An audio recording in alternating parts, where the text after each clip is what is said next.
Amani kwako mtazamaji wa Gift Online TV, ni wakati mwingine tena tumekutana hapa kwenye Zoom Sport kuweza kujadili taarifa mbalimbali za kimichezo. Kubwa zaidi ambalo takaloweza kujadili kwa siku hii ya leo ni kuhusiana na sakata zima la kocha wa kikosi cha Jangwani. Nazungumzia Yanga Sports Club. Moja kwa moja tutaweza kujadili kuhusiana na kocha, ujio wa kocha huyo. Tutaweza kuchambua vyema kabisa vizuri zaidi kwa siku hii ya leo. Jina langu ni Tobias Kisima, nitakuwa na mchambuzi wa soka Ricky Kayman kiweza kutuchambulia vyema kabisa kwa siku hii ya leo. Ricky Kayman, uko poa? Mimi niko poa. Yes, mambo yanaenda vizuri. Yuko upande wako? Mimi niko poa pia. Ni jambo la kuweza kumshukuru Mwenyezi Mungu kwa kuweza pia kuiona siku ya leo. Wapo wengine ambao hawajaiona, lakini sisi tulioiona tuweze kushukuru na kuhakikisha kwamba tunazidi kuomba kila wakati. Sasa moja kwa moja kwa siku hii ya leo tunajadili kuhusiana na kocha wa kikosi cha Yanga. Tunaona baada ya Romain Folz kwenda maneno hapa na pale, lakini pia wameweza kumtafutia mtu ambaye ataweza kusaidiana naye kwenye sakata zima la ufundishaji wa kukinoa kikosi cha Jangwani. Unadhani ilikuwa ni wakati sahihi kwa Yanga kuweza kuhakikisha kwamba wanamleta kocha huyo kutokana na maneno yaliyokuwepo ya hapa na pale?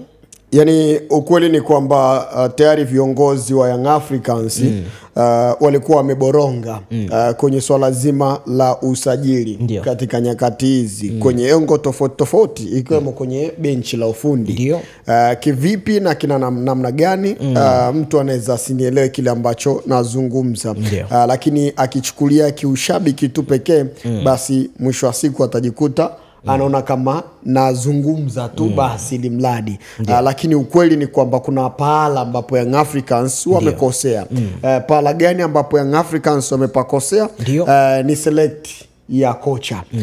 Selection ambayo walifanya kwa kocha Romain Folz. Ni kocha ambaye mpaka hivi sasa hajaeleweka ni kocha namna gani. Namna ambavyo Young Africans inavyocheza kwa siku za karibuni ni soka fulani hivi tamu la kuvutia, timu inacheza vizuri, teamwork ipo. Walipaswa kuingia sokoni na kutafuta kocha wa namna hiyo, wa falsafa ambayo inaendana na Young Africans. Zamani Young Africans walikuwa wanacheza direct football kama wanavyocheza Tanzania Prison kwa hivi sasa. Lakini toka amekuja Miguel Gamondi kwenye kikosi cha Young Africans, aliibadilisha Young Africans, tukawa tunaona kwamba inamiliki mpira, inapiga pasi fupi, wanaenda mbele vizuri sana. Tumeona mpaka gusa achia hapa katikati zilikuwa zinapigwa mitaa ya Jangwani. Hilo ndo soka la wananchi Young Africans kwa hivi sasa ambalo mashabiki wanalipenda. Ukimtazama Romain Folz namna ambavyo alivyo mpaka hivi sasa, hakuna ambaye ameweza kuelewa ni kocha wa namna gani. Timu inacheza ovyo, timu inacheza vibaya.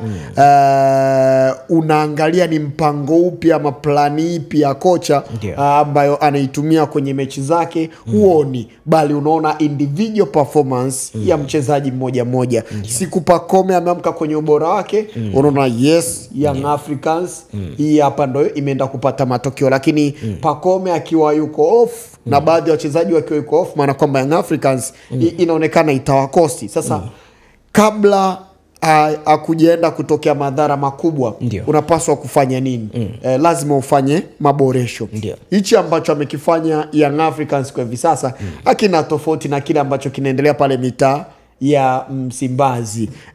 Meneja na kocha ni katika style hiyo. Tayari Romain Folz ukimtazama tu namna hii, ukiwatazama tu Young Africans tayari wamefika mwisho. Wamefika mwisho. Sasa ni kitu gani kifanyike? Sasa Young Africans wametumia akili kubwa kujionyesha kwamba hawajakosea mahali, ili kwamba wameboronga. Kufanya nini? Wamemleta Patrick ambaye ni kocha msaidizi, moja kati ya kocha ambaye wanaamini kwamba anakwenda kuboresha katika eneo zima la uchezaji wa timu. Anaitwa Patrick Mabedi. Ana umri wa miaka 31, 51 komrazi. Moja kati ya kocha ambaye amekuifundisha timu ya taifa ya Malawi. Ana uzoefu mzuri kabisa na soka la Afrika. Ukiangalia namna ambavyo yupo, kuna namna ambavyo anapewa nafasi kubwa kwenye kikosi cha Young Africans. Pengine huyu akafanya majukumu makubwa ya kocha mkuu ndani ya timu.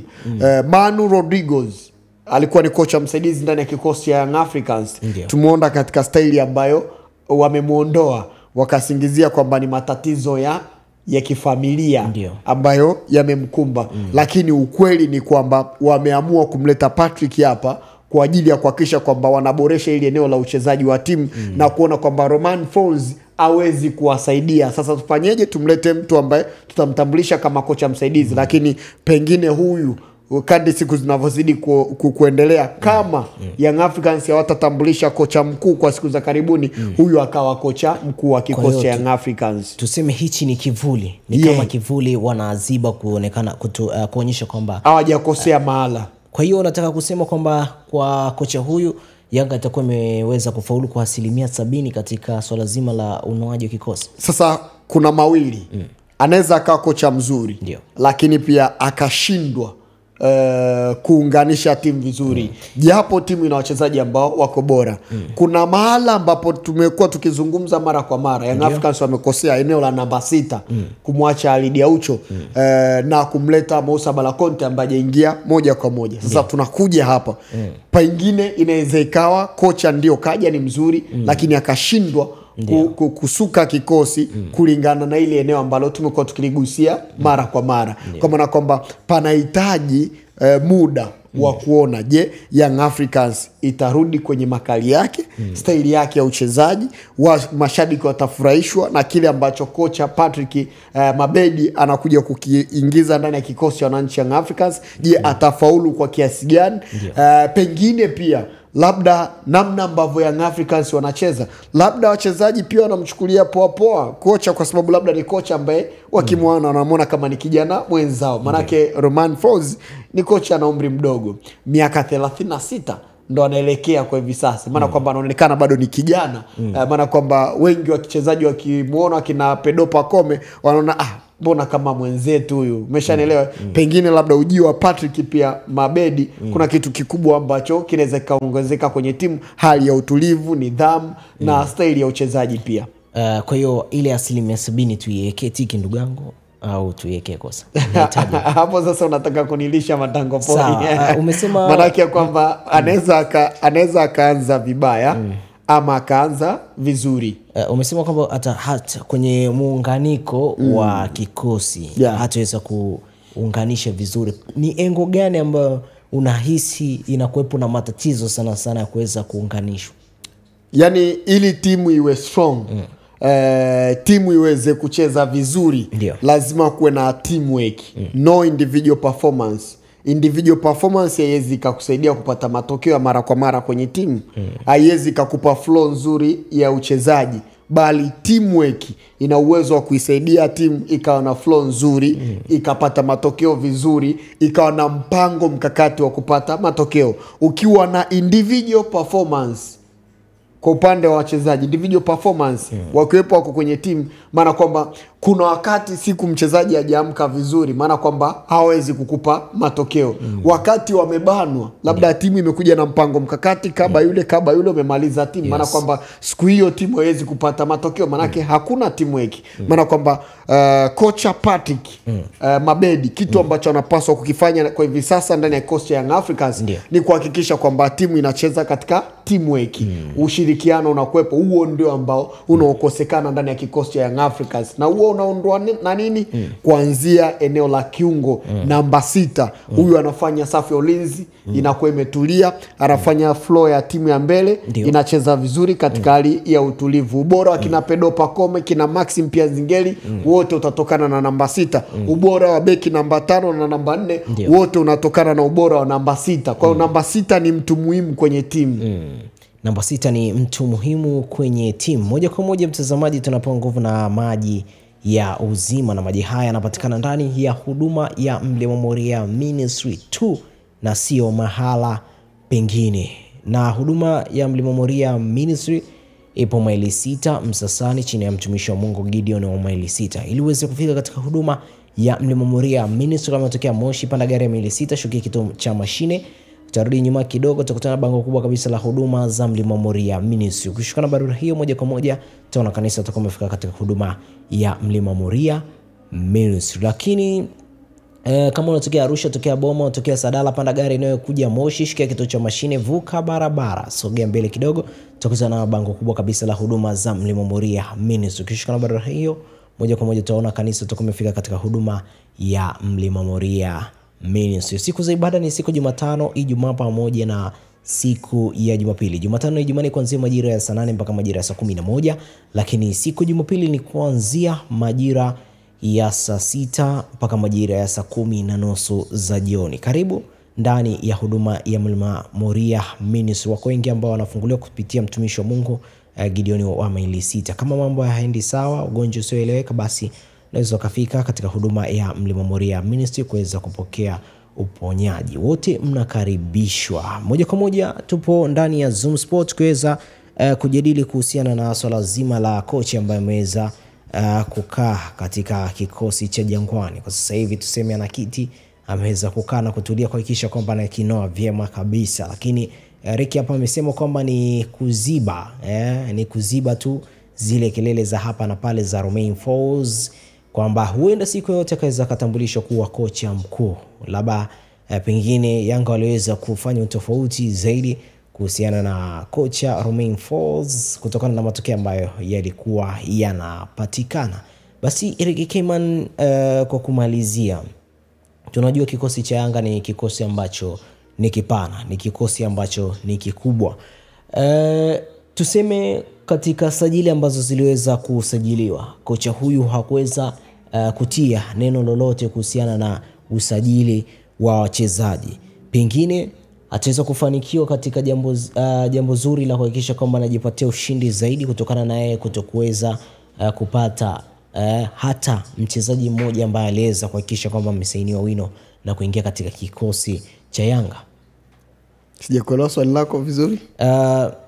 Kikosi cha Yanga ni kikosi ambacho ni kikubwa sana. Ni kikosi ambacho ni kipana sana. Kocha ambaye ameweza kuingia katika kikosi cha Jangwani ni kocha ambaye hajabahatika kupata au niseme kusajili, hajaingia katika mfumo wa yeye kuweza kusajili mchezaji yeyote yule. Pengine je, atakapokuwa kocha mkuu hatakuwepo ni miongoni mwa watu ambao watakaoleta matokeo, au naye ataweza kujitetea kwa kusema kwamba hakuweza kufanya sajili ya aina yoyote ya mchezaji yoyote na kusema kwamba kwake hii imekuwa ya kiutofauti? Unaambiwa wakati unapokuwa unafanya kazi siku zote, kama wewe ni professional wa hiyo kazi ambayo unaifanya, utafanya kazi kulingana na rasilimali ambazo upo nazo. Utafanya kazi kulingana na mazingira ambayo yaliyopo. Kila ofisi ina taratibu zake na kila ofisi ina vitu vyake. Kwa maana kwamba kwenye maisha ukiishi kwa kukremisha kwamba nimezoea kufanya hivi, kwa maana kwamba ukienda sehemu nyingine utashindwa kufanya kazi. Sasa kwa kocha kama kocha, umekuja kwenye timu, hujasajili wewe wachezaji ambao umewakuta kwenye timu. Je, katika ule uwezo wako umeutumia kwa kiasi gani kuhakikisha kwamba unawajenga wale wachezaji ndio wana uwezo wa kawaida, lakini motivation kwa kiasi gani kuhakikisha kwamba unawapandisha viwango vyao, wanaonyesha uwezo na wanakusaidia katika baadhi ya mechi. Ndio kuna baadhi ya mechi tutasema kwamba hii quality imeamua. Kwenye soka tunasema kwamba kuna timu unaona inacheza, inapata matokeo baadhi ya mechi. Kuna mechi ambayo inakutana na timu unaona kabisa yamekutana na timu ambayo ni ngumu, yenye wachezaji wakubwa. Hapo ndo tunakuja kusema kwamba ukaiona ile timu yenye uwezo mkubwa imepata matokeo, tunasema kwamba quality imeamua mechi. Mfano kuna mechi tuliwahi kuona hapa zinachezwa. Ukitazama kwenye mechi dhidi ya Dabi ya Kariakoo, Simba na Young Africans, kuna mechi ambazo zimechezwa hapa kwenye Dabi, unaona kabisa yes, Yanga kashinda, quality imeamua mechi. Lakini uwezo wa timu umeiona, ila quality ya mchezaji imeamua mechi. Maana kwa sasa kocha umefanya nini kwenye timu? Kwa maana kwamba unataka kuniambia Toby leo hii ukaja hapa Gift Online TV ukakuta maiki hii na tatizo au utafanya kipindi ama ukakuta labda mtandao haupo mtandao upo, utashindwa kufanya kipindi na useme kwamba mtandao haupo leo sifanyi kipindi. Unashindwa kutumia akili ya ziada kujiongeza na kutafuta material kwa njia nyingine ili mradi uwasilishe kitu bora kwa yule ambaye anakufuatilia. Maana kwamba sasa kocha anapaswa kupambana kulingana na mazingira ambayo yapo. Sawa, nikushukuru sana, umeweza kunijibu vizuri zaidi kama nilivyoweza kutarajia. Japo mwanzo nilikuwa kama hujaelewa hivi. Lakini umeweza kujibu vizuri. Nikushukuru sana ndugu yangu. Shukrani sana. Na mtazamaji, mpaka kufikia hapo Zoom Sports kwa siku hii ya leo hatuna la ziada. Kumbuka nami Tobias Kisima, lakini kwa na Eric Keyman tukiweza kujadili swala zima la kocha msaidizi wa kikosi cha Jangwani, nazungumzia Yanga.